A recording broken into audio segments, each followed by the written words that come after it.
All right, everyone. It is Kiki Strickland yet again, and this is the last session of our Daddy's Girls Bible study. At our last Bible study, we talked about the 6 types of fathers, and then I sent them the handout, which I'm going to go over with you today. But let me first tell you what the 6 types of fathers in Giglio's book, Not Forsaken, covered. The first one was the absent father, and a lot of us fit in this category. Um, you may know who your father is. You might have even had some time with him, but largely there was a gap. He was not in the home, or he was in the home briefly and then not. Absent father could also be you did not know who he was, you never knew him. Your mom may never have told you who your father was. In that case, that would also be an absent father. Um, I guess there could be many different ways he could have been absent, but basically, he was not there for you and didn't live with you. The second one is the abusive father. This father, and I think of Joyce Meyer whenever I think about an abusive father because she is so candid and open about the abuse that she endured under her father growing up. It was all kinds of abuse. He was a very angry man, she said, just didn't like anybody, never seemed like he was in a good mood, just always angry and ornery, and the abuse was even sexual.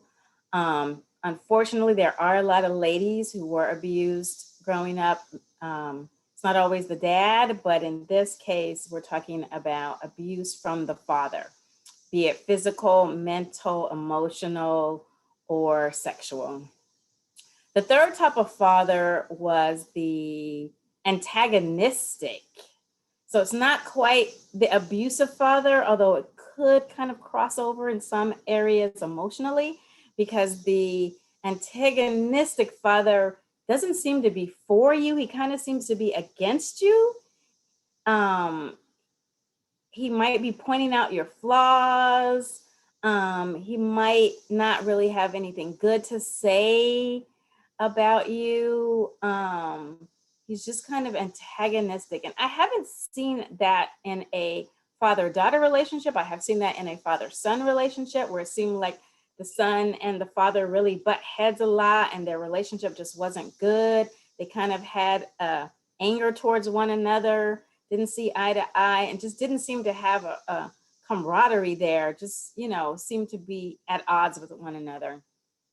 The fourth one is the passive father. And I do know a lot of ladies who had a father, he was in the home with them, married to the mom, grew up with the dad, but they just didn't feel like he was really there. Kind of in the background all the time, letting the mom control everything, do everything.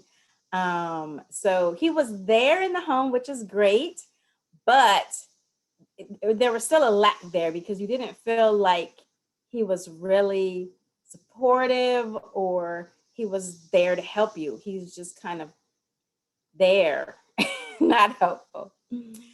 And then there's also the performance based father, and that is the father who everything was going great as long as you were doing what he said, as long as you were getting good grades, if that's what he wanted, as long as you were doing what he said, everything was kosher. But if you weren't performing the way that he wanted you to perform, then he kind of gave you the cold shoulder or turned his back on you or treated you a little funny or whatever he did.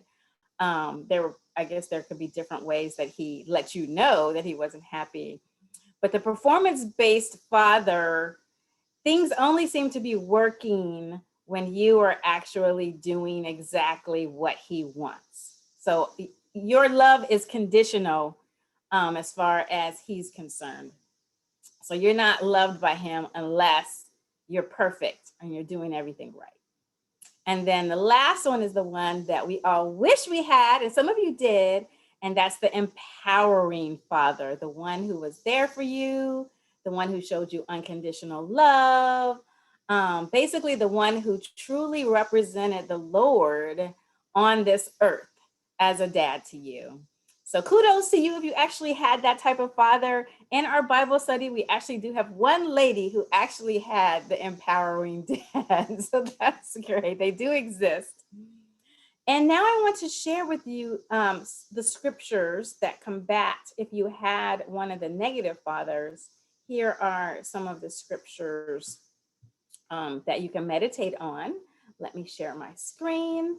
All right, so if you had an absent father, the scripture would be Psalm 139, 7 to 12.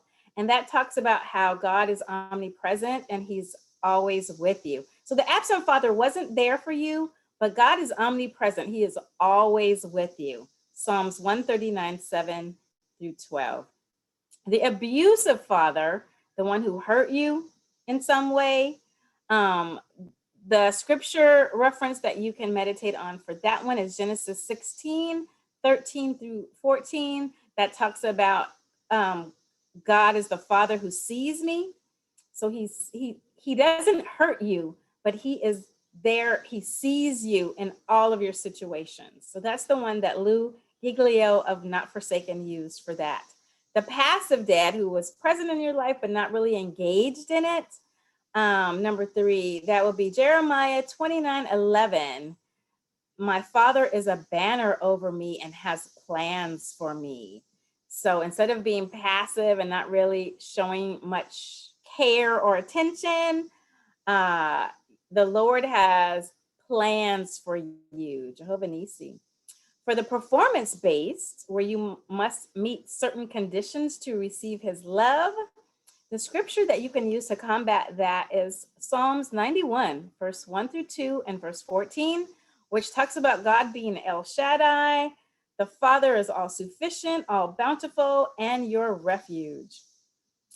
For antagonistic, the father who has been kind of like in opposition to you, he used Psalm 139, verses 1 through 6. My father knows everything about me and loves me anyway, loves me still.